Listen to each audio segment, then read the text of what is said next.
वही गुरु मंत्र है आपका। गुरु ने जो कहा वो कर दो। एक नगर में एक सेठ अपने पुत्र को डांट रहा था और बेटे ने कोई गड़बड़ी कर दी तो सेठ उसको डांटते हुए कह रहा था, अरे तेरी जगह कोई और होता ना, तो कोई बुद्धिमान होता ना, तो वो मरे हुए चूहे से भी पैसा कमा लेता। इस प्रकार से डांट रहा था। तो एक बालक वहां से जा रहा था। उस बालक ने देखा हमारे नगर का सबसे धनवान सेठ अपने पुत्र को डांट रहा है और क्या कह रहा है कि तेरी जगह कोई बुद्धिमान होता तो मरे हुए चूहे से भी कमा लेता। इतना धनवान व्यक्ति इतनी बड़ी बात कह रहा है तो निश्चित ही मरे हुए चूहे से धन कमाया जा सकता है। और संभवतः उसको मार्ग में ही एक मरा हुआ चूहा मिल गया। उसने हाथ में कागज वागज लेके चूहे को पूंछ से उठा लिया और लेकर के चलने लगा। उसने ये नहीं सोचा कैसे पैसा कमाऊं, केवल एक सेठ जी को गुरु मान करके, उनकी वाणी को गुरु मान करके लेकर के चलने लगा। गुरु के वचन अटल कर मानो, साधु समागम कीजे, मन रे कृष्ण नाम कह लीजिए। श्री सूरदास जी महाराज कहते हैं गुरु के वचन अटल कर मानो। और गुरु कोई भी हो सकता है। गुरु शरीर को नहीं कहते, गुरु स्वरूप को नहीं कहते, गुरु किसी महात्मा को नहीं कहते, गुरु किसी गद्दी पर बैठने वाले को नहीं कहते, गुरु सदैव वाणी को कहते हैं। वाणी ही गुरु है। जिसकी लुभा जाए वही गुरु है। चूहा लेकर के वो बालक जाने लगा आगे। तभी आगे से एक और सेठ आ रहे थे, उनकी साथ में उनकी बेटी की गोद में एक बिल्ली लगी थी और बिल्ली बार बार खोंचा मार रही थी, उसको भूख लग रही थी। तो बेटी अपने पिता से कहती, पिताजी मेरी बिल्ली बहुत भूखी है, इसको कुछ खिलाओ। बोले बेटा कहाँ खिलाऊं, यहाँ तो कुछ है नहीं। तभी सामने से वो बालक चूहा लेके आ रहा था, मरा हुआ चूहा। सेठ जी ने जैसे ही देखा तो उस बालक को बुलाया, इधर आओ, ये लो 10 रुपए रखो। बोले किस लिए? बोले तुम्हारे हाथ में मरा चूहा, किसी काम के लिए ले जा रहे हो क्या? बोले कि नहीं, किसी काम से तो नहीं, लेकिन हाँ मेरे गुरु की आज्ञा है तो उसका पालन कर रहा हूं। क्या आज्ञा है गुरु की? बोले कि इससे पैसा कम जाएगा, मेरे को इससे पैसा कमाना है मुझे। तो ले लो 10 रुपए रख लो, ये चूहा हमको दे दो, हमारी बिल्ली भूखी है। और 10 रुपए कमा लिए उसने। गुरु की आज्ञा मान करके 10 रुपए कमा लिए। बड़ी कथा है। फिर उस व्यक्ति ने 10 रुपए से कुछ खरीदा, उसके बाद फिर उससे कुछ खरीदा, फिर बहुत सारी लकड़ियां खरीद ली। उस नगर का सबसे बड़ा लकड़ी व्यापारी बन गया वो। एक दिन वहां के सबसे धनवान व्यक्ति की माताजी गुजर गई रात में। उनकी अंत्येष्टि के लिए लकड़ियां नहीं मिल रही थीं, बारिश के कारण सबकी लकड़ियां गीली हो गई थीं। तब उस बालक की लकड़ियां प्राप्त हुई। उसने दुगने रुपए में अपनी लकड़ियां बेची, बहुत सारा धन आया। धीरे धीरे करके वो बहुत बड़ा व्यापारी बन गया। उस नगर का सबसे बड़ा सेठ वो बालक बन गया जिसने वो चूहा उठाया था एक दिन। और जिस दिन वो सबसे बड़ा सेठ बना उस दिन उसने सोने का चूहा बनवाया। और सोने का चूहा बनवा के उन सेठ जी के घर पे गया जो अपने पुत्र को 20 साल पहले डांट रहे थे, जिनकी बात सुनकर के वो अपनी क्रिया पे चल गया था। सेठ जी के यहाँ जाकर के उनके चरणों में प्रणाम करके सोने का चूहा भेंट किया। सेठ जी बोले ये भैया क्या लेके आए हो? बोले सोने का चूहा है, आप मेरे गुरुदेव हैं, आपको दक्षिणा देने आया हूं। मैंने क्या किया? बोले आप 20 वर्ष पहले अपने पुत्र को डांटते हुए ऐसा ऐसा कह रहे थे, मैंने वो बात सुनकर के मरा हुआ चूहा उठाया, उसी दिन से मेरे दिन बदल गए, मैंने बहुत धन कमाया, आपकी आज्ञा से आज मैं बहुत बड़ा नगर सेठ बन गया हूं। तो एक साधारण सी बात को अनुगमन करके एक साधारण व्यक्ति धनवान बन सकता है। हम व्यास मंच पर बैठे हुए व्यक्ति की बात का अनुगमन करते हुए उसको गुरु स्वरूप मान करके भगवत प्राप्ति नहीं कर पाएंगे, निश्चित होगी।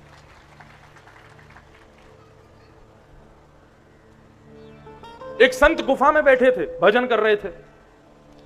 एक शिकारी ने उनको देखा तो मन में विचार करने लगा, ये संत गुफा में बैठ करके भजन करते हैं, खाना पीना क्या खाते होंगे?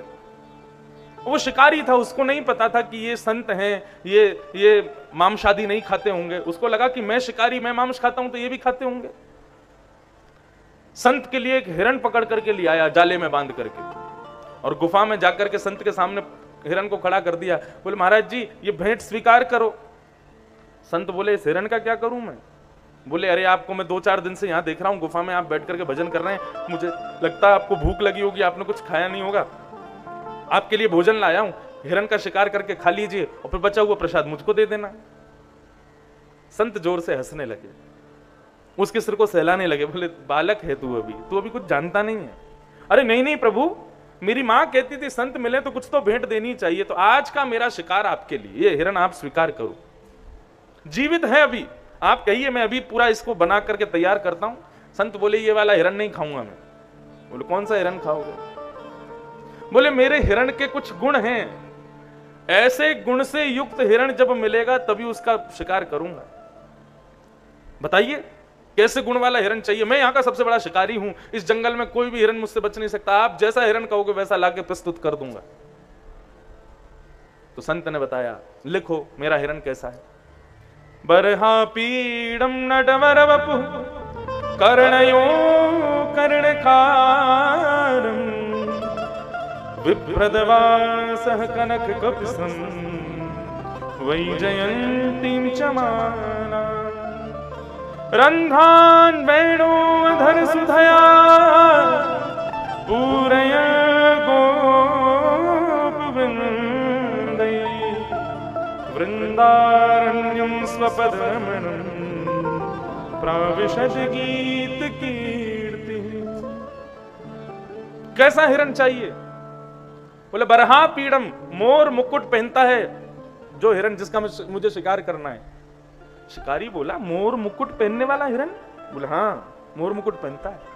उसने लिख लिया। बोले तो ढूंढूंगा मोर मुकुट पहनने वाला हिरण कहां रहता है, और क्या गुण है इसका। कर्णयोः कर्णकारम, अपने कानों में कुंडल पहनता है, कुंडल लेकिन एक ही पहनता है, कान दो हैं, कुंडल एक ही पहनता है, कभी इसमें पहनता है कभी इसमें पहनता है। किसके पहनता है? कन्नेर के पुष्प के। अच्छा, लिखता जा रहा है। और वैजयंतीम चमालाम, वैजंती माला गले में धारण करता है, पीतांबरी पहनता है, वेणु का नाद करता है। ऐसी सुंदर छवि की, ठाकुर जी की छवि का वर्णन किया, लेकिन उस शिकारी को लग रहा है जरूर कोई हिरण ही होगा ऐसा। अपने घोड़े पर बैठा शिकारी और देखने लगा, बोले बंशी बजाने वाला, मोर मुकुट पहनने वाला, गले कानों में कुंडल पहनने वाला, पीतांबरी पहनने वाला, इतना सज-धज के रहने वाला हिरण कितना स्वादिष्ट होगा। हमारे गुरुजी उसी की प्रतीक्षा में इतने दिन से भूखे बैठे हैं। आज मैं भी प्रण करता हूं जब तक ये हिरण मिलेगा नहीं तब तक मैं भी कुछ नहीं खाऊंगा। खोजने लगा, यत्र तत्र सर्वत्र, पहाड़ों पर खोजता है, नदी के किनारे खोजता है, विहंगम जंगल में जाकर के खोज रहा है, लेकिन उसको नहीं मिल रहे ठाकुर जी। सामने से साधारण हिरण निकल जाते हैं, लेकिन वो उसका गला सूख जा रहा है भूख के कारण, लेकिन उन हिरणों का शिकार नहीं कर रहा। 3 दिन 4 दिन बीत गए, आंखें गड्ढे में चली गईं, गला सूख गया, पेट बिल्कुल उसका मतलब मृत्यु के समीप पहुंच गया। एक वृक्ष पर सिर लगा करके बैठा था, बोले कि नहीं खाऊंगा किसी और को, उसी हिरण को खाऊंगा जो गुरुजी ने बताया। तभी सामने एक कुंज थी, उस कुंज के मध्य से बांकी अदा धारण करते हुए, मोर मुकुट पहने हुए, वंशी का नाद करते हुए, तिरछी चितवन से कटाक्ष करते हुए, अपनी बांकी अदा से टेढ़ी मेढ़ी चाल चलते हुए श्री राधा रमन लाल जी वहां प्रकट हो गए। उसको दिखने लगे सन्मुख।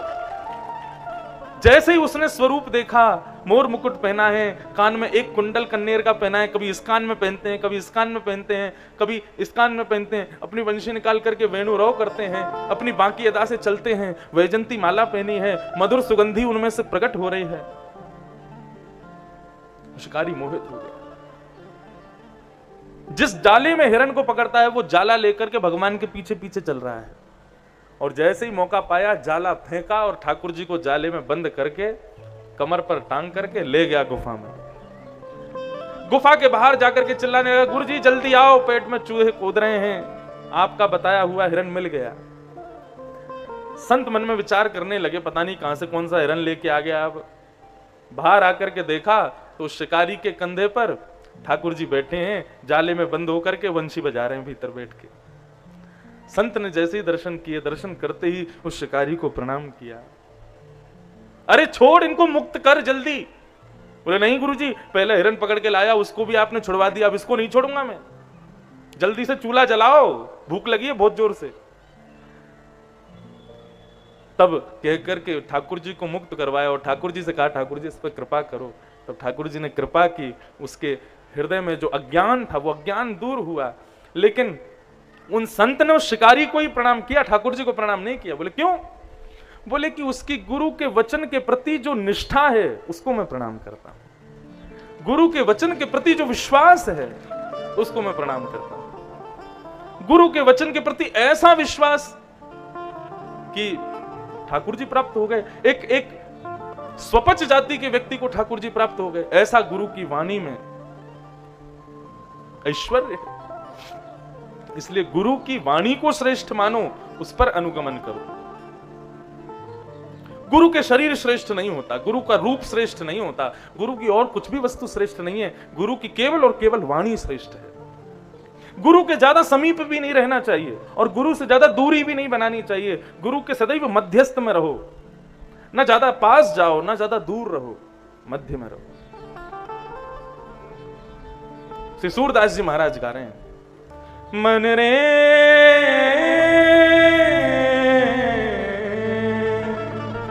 कृष्ण नाम कह लीजे, राम नाम कह लीजे। मन रे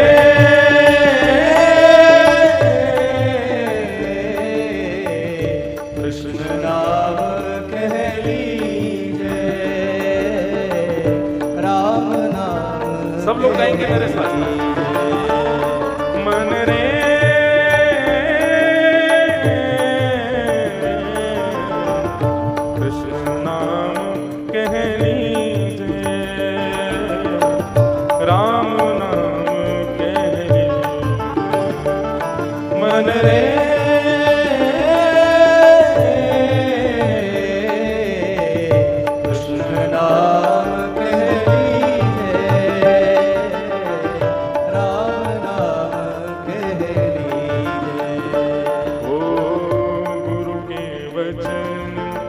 अटल कर मानो, साधु समागम कीजे। गुरु के वचन अटल कर मानो, साधु समागम कीजे। पढ़िए सुनिए भक्ति भागवत, पढ़िए सुनिए भक्ति भागवत, पढ़िए सुनिए भक्ति भागवत, पढ़िए सुनिए भक्ति भागवत। और कहाँ कथि कीजे, और कहाँ कछ कीजे। मन रे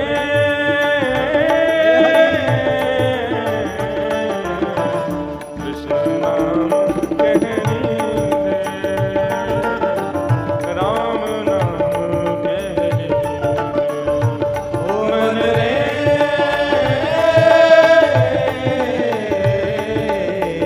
कृष्ण नाम कह लीजे, बाके बिहारी कह श्री युगल किशोर लाल की।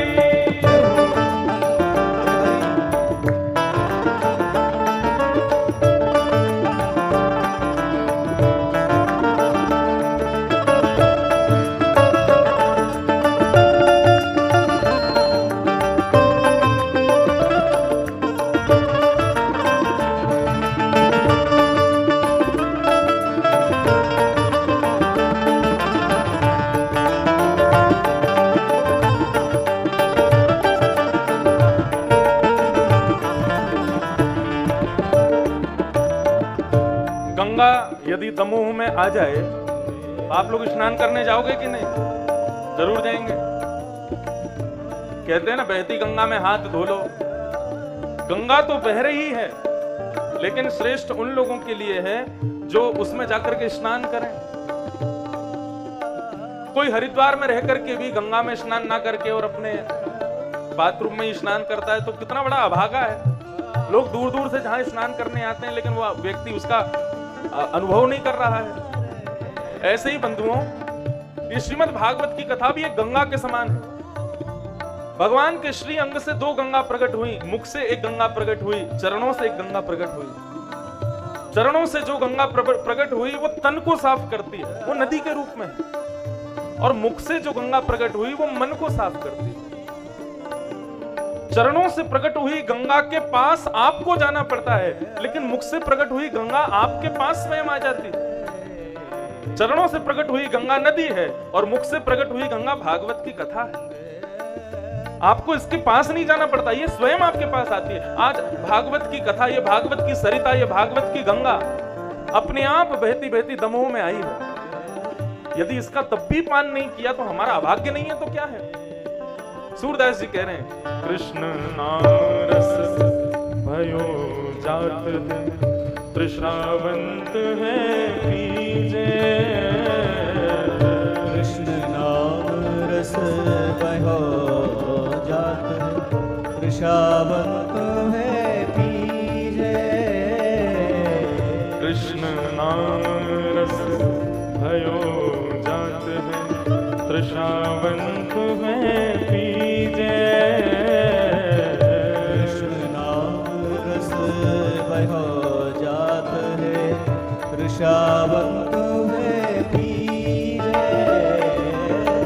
सूरदास हरि शरण ताकिए, सूरदास हरि शरण ताकिए, सूरदास हरि शरण ताकिए। सूरदास हरि शरण ताकिए। जन्म सफल कर लीजे, जन्म सफल कर लीजे। मन रे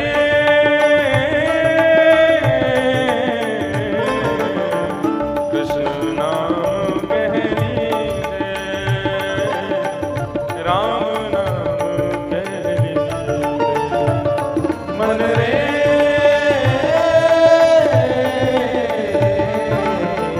कृष्ण नाम कह लीजे, बांके बिहारी कह लीजे, बांके बिहारी कह लीजे, बांके बिहारी कह श्री लीजे, युगल बिहारी कह लीजे। श्री युगल बिहारी कह लीजे।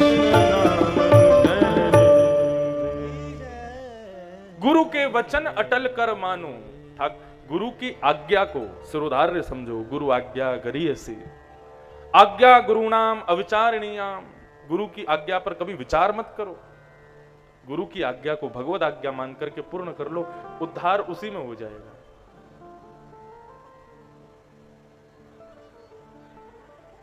श्री सुखदेव जी महाराज ने जब परीक्षित के मुख से यह भाव सुना कि जल्दी मरने वाले की मुक्ति का उपाय क्या है, तो सुखदेव जी प्रसन्न नहीं हुए। क्या कहते हैं? वरीयानेशते प्रश्न क्रतो लोकहितं नृप, आत्मवेद सम्मतः पुंसां श्रोतव्यादिशय परः। हे राजन, तुमने जो ये प्रश्न किया है, क्रतो लोक हितम नृप, तुमने अपने लिए प्रश्न नहीं किया, तुमने संसार के लिए, लोक हित के लिए ये प्रश्न किया है। क्यों? क्योंकि राजन, तुम जब मातृ गर्भ में थे और उस समय जब उत्तरा के ऊपर ब्रह्मास्त्र छोड़ा अश्वत्थामा ने, उस ब्रह्मास्त्र से रक्षा करने के लिए भगवान तुम्हारे गर्भ में प्रकट हो गए, मातृ गर्भ में प्रकट हो गए, तुम्हारी रक्षा की। केवल इसीलिए वो रक्षा की कि तुम मुक्ति का उपाय पूछो। मुक्ति साधारण सी वस्तु है। मुक्ति केवल भक्तों को मिल जाती है ऐसा नहीं है। जो भगवान के हाथों मारे जाने वाले दानव हैं, उनको भी मुक्ति मिलती है। रावण को भी मुक्ति मिलती है, कंस को भी मुक्ति मिलती है, पूतना को भी मुक्ति मिलती है। तो जो दानवों को मुक्ति मिली भगवान से बैर करके, वही मुक्ति यदि तुमको भगवान की भक्ति करके मिल गई, तो फिर दोनों में अंतर क्या है? हमने इतनी कथा कही, इतना भगवान का नाम गाया, इतनी तीर्थ यात्राएं की, इतने वैष्णवों को भक्त बनाया, और इन सब के परिणाम स्वरूप हमको क्या मिला? वैकुंठ में भगवान ने एक स्थान दे दिया। जैसे ही मैं वैकुंठ पहुंचा, मैं जाकर के अपनी गद्दी पे बैठने लगा, तभी मैंने देखा कौन बैठा है अगल बगल में। तुम्हारा एक तरफ कंस बैठा, दूसरी तरफ रावण बैठा है। तो फिर अंतर क्या है कंस में और मुझ में? जब बैठने के लिए स्थान वही मिलना है वैकुंठ में, तो फिर ऐसी मुक्ति का क्या फायदा? इसलिए बंधुओं, मैंने पहले दिन ही कहा था, चतुर्विध पुरुषार्थ की प्राप्ति के लिए भागवत की कथा मत सुनिए। धर्म, अर्थ, काम और मोक्ष, ये चतुर्विध पुरुषार्थ आपको अन्य वस्तुओं से भी मिल जाएंगे। श्रीमद् भागवत तो केवल और केवल ठाकुर जी को प्रदान करता है, ठाकुर जी की भक्ति को प्रदान करता है। अरे राजन, तुम मुक्ति मत मांगो, तुम्हारे पास 7 दिन बचे, आज 7वां दिन होता, तुम्हारे प्राण निकल रहे होते, बिल्कुल अंतिम श्वास तुम ले रहे होते, उस समय भी यदि मैं आ जाता ना तो तुमको मुक्ति दे देता। इतनी साधारण है मुक्ति की प्राप्ति। मुक्ति किसको मिलती है? बोले अंते नारायण स्मृति, जो अपनी अंतिम श्वास में भगवान का नाम ले ले उसको मुक्ति मिल जाती है। भले ही जीवन भर उसने भजन नहीं किया हो, लेकिन यदि अंतिम श्वास में उसने नारायण कह दिया या भगवान का स्मरण कर लिया तो कितना भी बड़ा पापी क्यों ना हो उसको मुक्ति मिल जाएगी। राजन, मुक्ति के लिए एक क्षण काफी है। तुम्हारे पास तो 7 दिन बचे हैं और तुम इन 7 दिनों में मुक्ति की प्राप्ति कर रहे हो। मेरी इच्छा है मुक्ति मत मांगो, भक्ति मांगो। मुक्ति और भक्ति में अंतर क्या है? स्पष्ट कर देता हूं, लिख लीजिएगा। मुक्ति मतलब मृत्यु के बाद भगवत प्राप्ति और भक्ति मतलब जीते जी भगवान की प्राप्ति। ये दोनों में अंतर है। बताओ कौन सी चाहिए आपको? मुक्ति चाहिए कि भक्ति चाहिए? मृत्यु के बाद भगवान प्राप्त होंगे इस बात की गारंटी नहीं है, इसलिए भैया मृत्यु का इंतजार मत करो। जब तक जीवित हो तब तक ही ऐसे कृत्य करो, ऐसे कर्म करो, इतना भजन करो कि ठाकुर जी को आना पड़े तुम्हारे लिए, ठाकुर जी को प्रकट करो। ये भागवत की कथा मुक्ति के लिए नहीं है, जबकि लिखा है भागवत में मुक्ति दानेन गर्जति।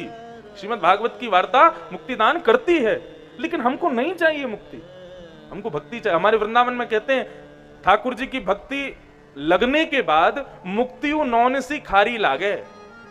मुक्ति कैसी लगती है? बोले नमक जैसी खारी लगती है। स्वर्ग अपवर्ग लेकर करेंगे हम क्या, जान लो हमें, हम वृंदावन वासी हैं। हमको नहीं चाहिए मुक्ति, हमको ठाकुर जी की भक्ति चाहिए, जिससे कि हम जितने दिन जीवित हैं अपनी जीवित अवस्था में ही इतना भजन करें, इतनी भक्ति करें, इतना ठाकुर जी के लिए प्रेरित कर दें उनको कि वे प्रकट हों हमारे सामने। हम इसलिए भक्ति कर रहे हैं। ये तिलक इसलिए नहीं लगाते हैं कि इसको देख करके कोई रीझ जाए, ये चोटी इसलिए नहीं रखते हैं कि ये हमारी पहचान है, ये धोती इसलिए नहीं पहनते कि इससे कोई पहचान बन रही है या लोग पहचानेंगे महाराज जी हैं। ये सब इसलिए पहनते हैं क्योंकि ये ठाकुर जी से संबंध रखने वालों की निशानी है। कोई पूछता है कि आप धोती क्यों पहनते हो, आप तिलक क्यों लगाते हो, आप चोटी क्यों रखते हो? अरे हमारे हिंदू वैदिक सनातन धर्म में ब्याह हो जाने के बाद में, ब्याह से पहले कन्या कुछ भी पहने कोई आपत्ति नहीं, लेकिन ब्याह के बाद 2-3 चीजें अनिवार्य हैं। क्या क्या? मांग में सिंदूर भरना ही पड़ेगा, गले में मंगलसूत्र पहनना ही पड़ेगा, कुछ समय के लिए ही सही कई घरों में साड़ी तो पहननी ही पड़ेगी। क्यों? ये उसकी पहचान है कि वो सौभाग्यवती नारी है। हाथों में चूड़ियां पहननी ही पड़ेंगी, उसके रूप को देख के पता चल जाता है इसका ब्याह हो गया, ये सौभाग्यवती है। ठीक उसी प्रकार ये तिलक, ये चोटी, ये धोती, ये जो स्वरूप है ना, ये हमारी पहचान है कि हमारा ठाकुर जी से संबंध हो चुका है, ये हमारे सौभाग्य का दर्शन है। ये केवल इसलिए नहीं है कि हमको इससे मुक्ति चाहिए, इसलिए नहीं पहनते। ठाकुर जी के युगल किशोर जी के दर्शन करने वाले पैंट में बहुत जाते होंगे, लेकिन जैसी कोई धोती पहन करके तिलक लगा करके दर्शन करने जाता होगा तो युगल किशोर जी भी नेत्र खोल के देखते तो होंगे, कोई मेरा आया है, कोई अपना आया है। मुक्ति नहीं, भक्ति मांगो। भक्ति अति श्रेष्ठ है, भक्ति के मार्ग पर चलो। पिबन्तये भगवत आत्मनस्सताम्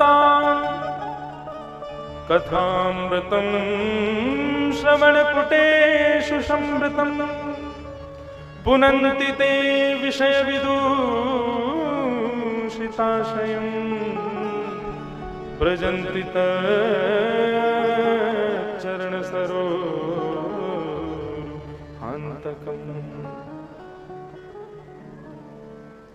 पिबन्तये भगवतः आत्मनस्सताम्। और कैसे? बोले कथामृतम श्रवणपुटेषु संवृतम। बताओ भगवान ने ये हमको कान क्यों दिए? क्यों दिए कान? बताओ। आप कहोगे, सीधा सा उत्तर दोगे, मुझे पता है क्या, कि ठाकुर जी की कथा सुनने के लिए दिए। नहीं, कथा सुनने वाली चीज तो भीतर है, ये बाहर का ढांचा क्यों बनाया ठाकुर जी ने, इसका क्या कारण है मुझे ये बताओ। कोई काम होता है इसका? कोई काम का नहीं है, फिर भी ठाकुर जी ने ये बनाया। क्यों बनाया? कुंडल पहनने के लिए नहीं, चश्मा पहनने के लिए। यदि कान नहीं होते तो चश्मा कैसे पहनते लोग? इनको क्या कहते हैं? श्रवणपुट। संस्कृत में श्रवणपुट यानी कि सुनने वाले दोने। ये दो दोने दिए हैं भगवान ने हमको। दोने में कोई वस्तु सुनी थोड़ी जाती है, दोने में तो रस लेकर के पिया जाता है, खाया जाता है। ठाकुर जी ने ये कान भार के दोने की आकृति बना करके हमको ये बता रहे हैं, मेरी कथा मेरा कीर्तन ये सुनने का विषय नहीं है, इन कान रूपी दोनों में भर भर के मेरी कथा कीर्तन को पियो, ये दोने खाली ना रह जाएं, इनमें मेरी कथा को भर भर के पियो। इसके अलावा कोई और कारण हो इन कानों का तो बता दो। ये तो खाली खाली लोग कुंडल, यहाँ क्या आप विदेश जाओ, जाने कहां कहां कुंडल, यहाँ पे कुंडल पहन लेते हैं, यहाँ पे कुंडल पहन ले, होठों पे कुंडल पहन लेते हैं। ऐसी विचित्र स्थिति है, कहीं भी कुंडल पहनते हैं लोग, केवल कान ही थोड़ी है, जहां खाली दिखा नहीं आदमी कुंडल पहन लेता है। लेकिन कुंडल से शोभा नहीं है कान की, कान की शोभा ठाकुर जी की कथा से है। और भगवान ने ये दोने दिए हैं, इन दोनों को खाली मत रहने दो, इसमें भगवान की मधुर कथा को भर भर के पियो। उससे क्या होगा? पुनंति ते विषय विदूषिताशयम। पुनंति यानी तुम पवित्र हो जाओगे। क्या पवित्र होगा तुम्हारा? बोले तुम्हारे जितने विषय हैं, तुम्हारे भीतर जो भी विकार हैं, उन सबसे तुम पवित्र हो जाओगे। और फिर क्या होगा? बोले ब्रजंति तच्चरण सरोरुहांतिकम। फिर यही कानों से पी जाने वाली ठाकुर जी की कथा आपको एक मार्ग पर ले चलेगी, वही मार्ग है भक्ति पथ, ठाकुर जी की प्राप्ति के मार्ग पर आगे ले जाएगी। नवदा भक्ति में भी, 9 प्रकार की भक्ति में भी सबसे पहली भक्ति का नाम है श्रवण भक्ति। हमारी शरीर में जो 10 इंद्रियां हैं, उन 10 इंद्रियों में सर्वश्रेष्ठ इंद्रिय है कान। क्यों? जितनी भी इंद्रियां हैं ये आदान भी करती हैं और प्रदान भी करती हैं, लेकिन कान ऐसी वस्तु है जो केवल आदान करती है, प्रदान कुछ नहीं करती। आंख दृश्य को लेते भी हैं, और व्यक्ति क्रोध में है, चिंता में है, रो रहा है, हंस रहा है, उसकी आंख ही बता देती हैं, उसकी आंखों से ही पता चल जाता है। आंखों से पहचान हो जाती है कि व्यक्ति चिंता में तो नहीं है, व्यक्ति ठीक तो है ना। डॉक्टर के पास भी जाते हैं तो वो भी आंख ऐसे ऐसे करके देखता है कि हाँ ठीक तो है ना। उसके नेत्र की गंभीरता बता देती है कि उसका मन कितना चलायमान है, कितना चंचल है, या कितना स्तब्ध है। उसके नेत्र सबसे बड़ी पहचान होते हैं। तो नेत्र आदान प्रदान दोनों करते हैं, नासिका आदान प्रदान दोनों करती है, श्वास लेती भी है, छोड़ती भी है। जिह्वा आदान प्रदान, जिह्वा को एक दूसरा नाम और है जीव का। जीव का दूसरा नाम क्या है? लूली बाई, बिना हड्डी की बाई, लूली बाई। ये लूली है लेकिन आपकी एक एक हड्डी तोड़वा सकती है। यदि इस जीव से आपने किसी को कुछ अपशब्द बोल दिया तो सामने वाला एक मुष्टिक प्रहार करेगा महाराज। 32 दांतों के बीच में रहती है, लेकिन दांतों को डरा करके रखती है। बोले यदि मुझे ज्यादा परेशान किया तो ऐसा बुलवाऊंगी कि सामने वाला एक चमाट मारेगा, तुम में से एक तो पधार ही जाएगा। ऐसी होती है लूली बाई। जीव रस लेती भी है और रस देती भी है। हमारी इंद्रियां जितनी भी हैं सबको देख लो, सब ग्रहण भी करते हैं, प्रदान भी करते हैं, लेकिन कान एकमात्र ऐसे हैं जो केवल ग्रहण करते हैं, देते कुछ नहीं है। और जिसमें ग्रहण की शक्ति है वो सर्वश्रेष्ठ है। जो ग्रहण करना जानता है, जो केवल लेना जानता है। अब इसको भी 2 तरीके हो सकते हैं, इसमें भी एक गलत पक्ष भी है, लेकिन अच्छे पक्ष में देखा जाए तो जो केवल ठाकुर जी की कथा को ग्रहण करना जानती है वो कान है। इसलिए कान सर्वश्रेष्ठ है। नवदा भक्ति में भी ठाकुर जी ने श्रवण को ही श्रेष्ठ बताया। इसलिए श्रवण पुटेषु समृतम, इन श्रवण पुटों में भर भर के ठाकुर जी की मंगलमयी कथा का रसस्वादन ग्रहण करो। इससे क्या होगा? ठाकुर जी के श्री चरण कमलों की प्राप्ति होगी। आदमी अंधा हो जाए फिर भी भगवान को पालेगा, गूंगा हो जाए फिर भी भगवत प्राप्ति कर लेगा, हाथ ना हो तब भी भक्ति कर सकता है, पैर ना हो तो भी भक्ति कर सकता है, लेकिन कान ना हो बहुत मुश्किल है भक्ति करना। जब तक सुनोगे नहीं तब तक ठाकुर जी को जानो नहीं, जान कैसे पाओगे? और जब तक जानोगे नहीं तब तक उनसे प्रीति होगी कैसे, भक्ति होगी कैसे? जाने बिन न होए परतीति, बिन परतीत होत नहीं प्रीति। और वो जानना किससे प्राप्त होगा आपको कि ठाकुर जी कौन है? वो कानों से ही पता चलेगा। इसलिए बहुत श्रेष्ठ हैं ये। इनको फालतू बकवाद सुनाओ मत, इनको ठाकुर जी की मंगलमयी कथा सुना करके इनको पवित्र रखोगे, आपकी सब इंद्रियां अपने आप पवित्र हो जाएंगी। आपकी प्रत्येक इंद्रियों को सुधारने में सबसे बड़े सहायक हैं आपके कान, इनको सुधारो। श्री सुखदेव जी महाराज परीक्षित से कह रहे हैं, परीक्षित मुक्ति मत मांगो, भक्ति मांगो। जब अनंत प्रकार से समझाया तब अंत में आकर के कहा, बोले प्रभु मुझे अब भक्ति दो, मुझे मुक्ति नहीं चाहिए। जैसे ही भक्ति मांगी, श्री सुखदेव जी महाराज ने कथा कहना प्रारंभ किया, मंगलाचरण किया। मंगलाचरण करने के बाद में चतुश्लोकी भागवत भगवान ने किस प्रकार ब्रह्मा को प्रदान की, और ब्रह्मा जी ने वही चतुश्लोकी भागवत नारद जी को प्रदान की। किस भाव से प्रदान की, बोले त्वमेतद् विपुलीकुरु, इसका विस्तारीकरण करो। पिता को और गुरु को चाहिए कि अपने पुत्र और अपने शिष्य को संपत्ति ना दे। पुत्र और शिष्य जब सत्पात्र बन जाए तब उसको संपत्ति प्रदान करे। पुत्र मोह में आकर के, शिष्य मोह में आकर के, जो गुरु जो पिता अपने पुत्र या शिष्य को असद संपत्ति प्रदान करते हैं, गलत करते हैं। अपने पुत्र को पहले पात्र बनाइए, जब वो पात्र बन जाए तब उसको संपत्ति देना। और संपत्ति केवल धन को नहीं कहते, आपके सद्विचार, आपके सद स्वभाव, ये सब संपत्ति के स्वरूप हैं। ये सब पिता को अपने पुत्र को देने चाहिए। संपत्ति प्रदान करो। किस भाव से दो, त्वमेतद् विपुलीकुरु। जो बालक उस पिता की संपत्ति का विस्तार करे, ऐसे बालक को ही संपत्ति देनी चाहिए। जो पिता की संपत्ति को खा जाए, उसको और कम कर दे, उसको और नष्ट कर दे, उसको बर्बाद कर दे, ऐसे पुत्र को संपत्ति नहीं देनी चाहिए। ब्रह्मा जी ने चतुश्लोकी भागवत नारद जी को प्रदान की, और नारद जी ने वही भागवत की कथा चतुश्लोकी भागवत वेदव्यास जी के यहां जाकर के उसके 18,000 श्लोक करवा करके उसका विस्तारीकरण करवाया। तृतीय स्कंद में दो भक्तों का मिलन होता है, उद्धव और विदुर। दोनों भक्त मिलकर के अपने अपने भाव को कहते हैं। उद्धव जी महाराज विदुर जी को बताते हैं कि भगवान अपनी लीला पूरी करके चले गए। तब श्री विदुर जी महाराज उद्धव जी से कहते हैं, भगवान ने जो जाते समय तुमको भागवत धर्म का उपदेश किया वो मुझे सुनाइए। बंधुओं, भगवान कृष्ण ने उद्धव को भागवत धर्म सुनाया। उद्धव कृष्ण संवाद श्रीमद् भागवत के 11 स्कंद में जो विद्यमान है, उस उद्धव कृष्ण संवाद की स्वच्छंद कथा 22 जून से 28 जून तक दास को उसकी सेवा प्राप्त हुई है। मतलब उसमें ऐसे यहां जैसे कथा सप्ताह की हो रही है, ऐसे नहीं होगी। केवल भगवान कृष्ण और उद्धव का संवाद जो है भागवत में, केवल उसी पर चर्चा 7 दिन तक रहेगी, 22 जून से 28 जून तक। वो कहां होगी? श्री बद्रीनाथ धाम में। जिस भागवत धर्म के श्रवण के बाद उद्धव जी भगवान को प्रणाम करके भगवान की पादुका लेकर के बद्रीनाथ धाम गए, उसी संवाद की चर्चा वहां पर 7 दिनों तक रहेगी।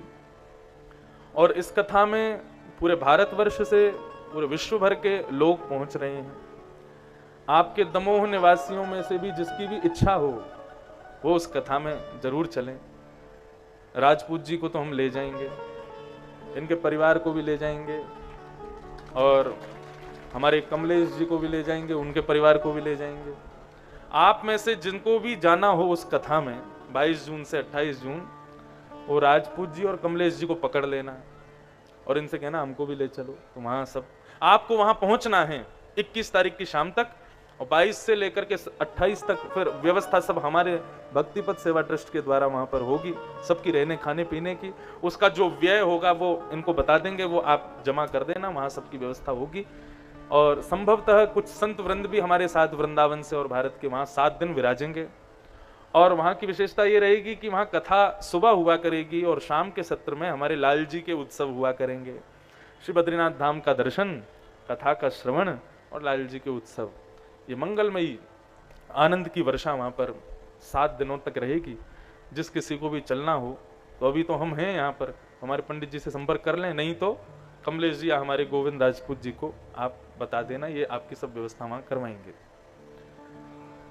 तो भागवत धर्म का निरूपण पूछने लगे श्री विदुर जी महाराज। तब उद्धव जी ने कहा कि इसकी आज्ञा भगवान ने मुझको नहीं दी, मैत्रेय मुनि को दी है। आप हरिद्वार जाइए, मैत्रेय मुनि से जाकर के ये संवाद सुनिए। तब श्री विदुर जी महाराज मैत्रेय मुनि के आश्रम हरिद्वार पहुंचे और वहां जाकर के उन्होंने सुंदर भागवत धर्म का प्रवचन सुना। बहुत ध्यान से सुनिएगा, थोड़ा सा हम कह के आगे चलें। विदुर जी महाराज ने मैत्रेय मुनि से प्रश्न किया है क्या, हे प्रभु, सुखाय कर्माणि करोति लोको न ते सुखम मान्यदुपारमम्बा विन्देत भूयस्तदैव दुःखम यदत्र युक्तम भगवान् वदेन्न। संसार में जितने भी व्यक्ति हैं वो कर्म क्यों कर रहे हैं बताओ? संसार का प्रत्येक व्यक्ति कर्मशील क्यों है? कोई खाली तो नहीं बैठा रहता, और यदि कोई खाली बैठा भी होता है तो बाकी के लोग उसको टोकते रहते हैं, खाली बैठे कुछ करते नहीं हो। क्यों? इस संसार में कर्म करना जरूरी क्यों है? व्यस्त रहना जरूरी क्यों है? खाली बैठना जरूरी क्यों नहीं है? हम सबको कर्म में बंधना क्यों जरूरी है? कर्म करना जरूरी क्यों है?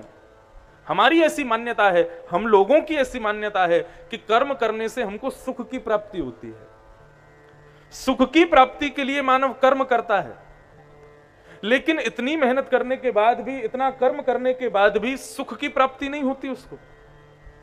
नते सुखम मान्यदुपारमम्बा, उसको सुख नहीं मिलता।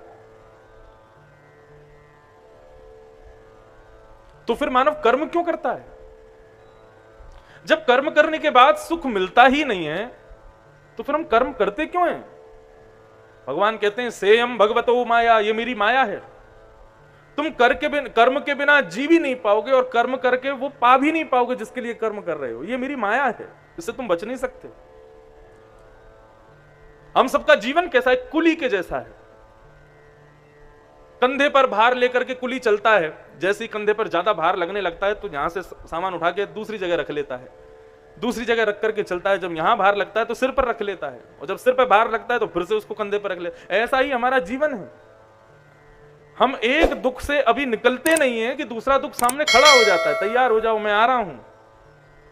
दूसरे दुख को सहन करने के लिए खुद को तैयार करते हैं, उसको सहन कर लेते हैं। वो दुख भी जब निकल जाता है तो तीसरा दुख आ जाता है। हमारा जीवन भी ऐसा ही है। इतने कर्म करने के बाद भी सुख क्यों नहीं मिलता? भगवान कहते हैं ये मेरी माया है। लेकिन भगवान गीता में कहते हैं कि मानव कर्म करता है सुख की प्राप्ति के लिए। यदि वो सुख की प्राप्ति के लिए कर्म ना करे, किस लिए कर्म करे? क्या प्राप्ति के लिए कर्म करे?